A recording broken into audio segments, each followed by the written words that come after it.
Welcome back to CRC's Garage. I'm Chris. In this episode, we'll be going over Dodge and Plymouth A body K-frames.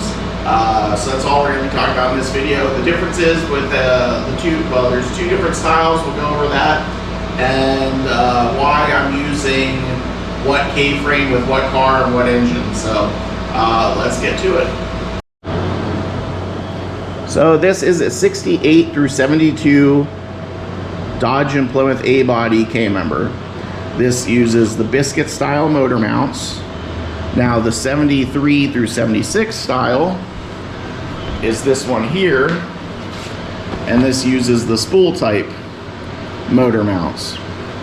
The spool type are also known as the fail-safe because the bolt that goes through the K-member here is surrounded by metal and rubber. So even if the rubber would fail, it's still captured by a metal sleeve that the engine, there'll be some engine movement, but the engine's not going anywhere. With the early style biscuit mounts, if this rubber fails in between these two pieces of metal, the engine can flop around and there's nothing maintaining it at all. So there's going to be a lot more movement, and potentially the fan, if you have a mechanical fan, it could go into the radiator, etc., stuff like that. You'll definitely eat up the fan shroud if you have a fan shroud on. So that's the big difference between the 68 through 72 biscuit style and the 73 through 76 spool style. The 67 uses the same configuration as this, but the steering on the idler arm, the bolt is not in double shear, it's only in single shear, so there's a lot of flex here. And if you upgrade to a 67 car to any of these K-members, it's going to be an improvement. It'll get rid of some flex in your steering. So the other difference that they changed is the way that the center link here bolts to the idler and the pitman arm. The early style, it bolts up through the bottom. As you can see, it hooks around and bolts up through like that. And on the 73 through 76 style, they flipped it and it bolts down from the top. So that's another thing to keep in mind. Now, if you swap K-members in your car, as long as you keep your center link, your idler arm, and your pitman arm as a unit, they'll swap between the two K-members.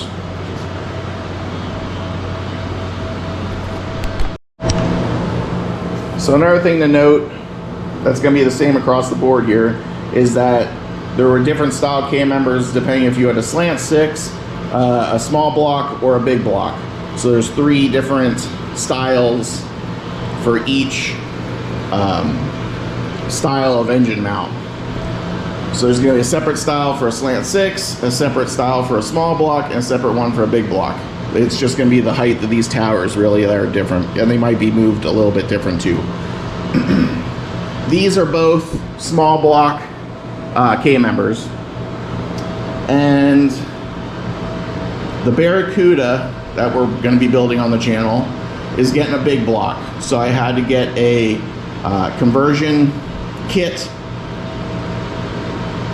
to swap a big block onto a small block K-member. Now I could have went with the spool style one, but I forget what side it is. I think it's this side.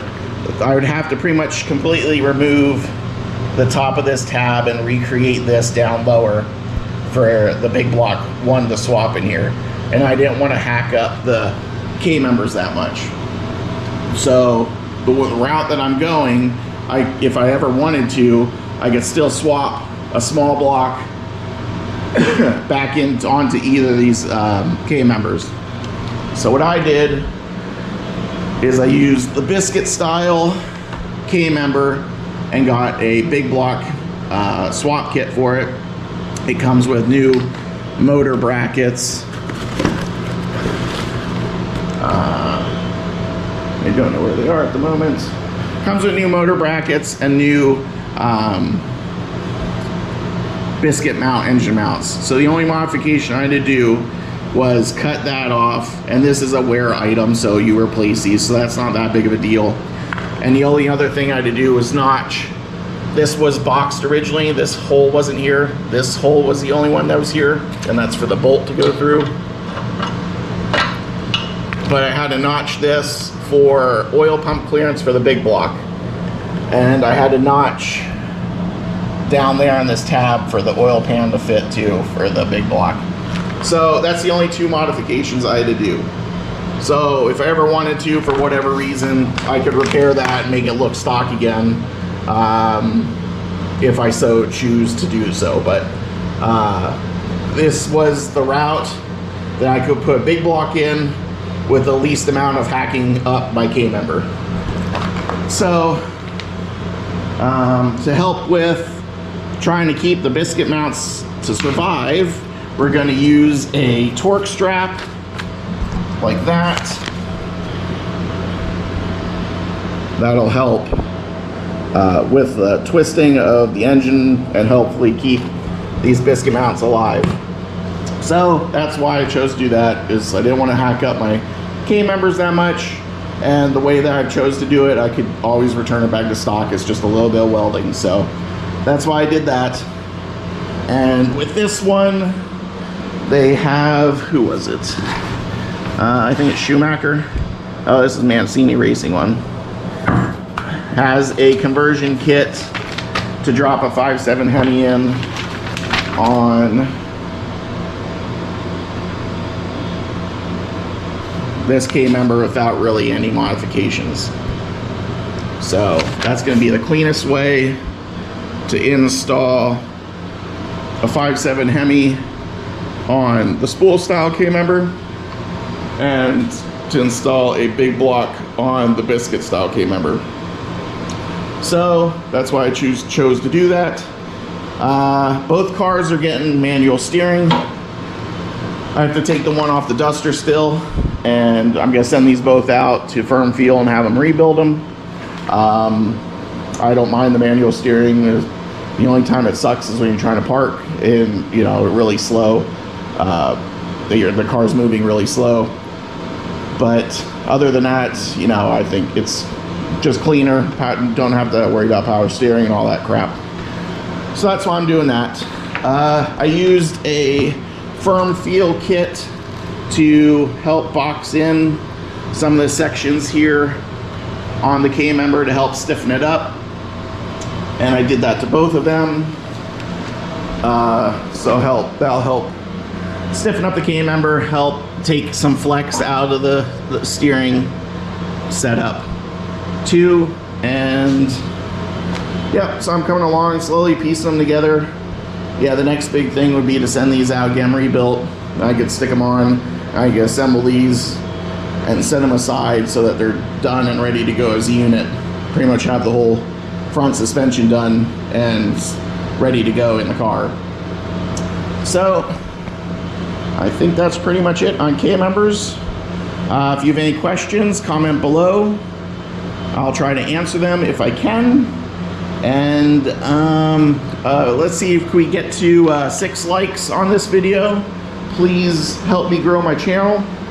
I do appreciate it. And I will see you next time. Thanks for watching. So one other thing worth mentioning is that a common upgrade for the tie rod ends is to use C-body sized tie rod ends and the center adjuster there. The C-body ones are direct bolt in.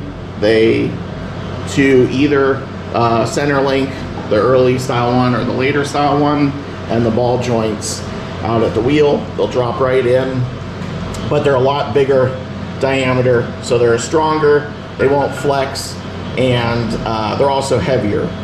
So my plan, or what I wanted to do, was use the A-body sized tie rod ends still, but the center adjuster, there's a few aftermarket companies that make solid ones that don't use the clamps to retain, to tighten, to keep these from adjusting while you're driving. They just use jam nuts. So that should be stronger than this. That's a solid piece of metal. It won't flex like this hollow tube will.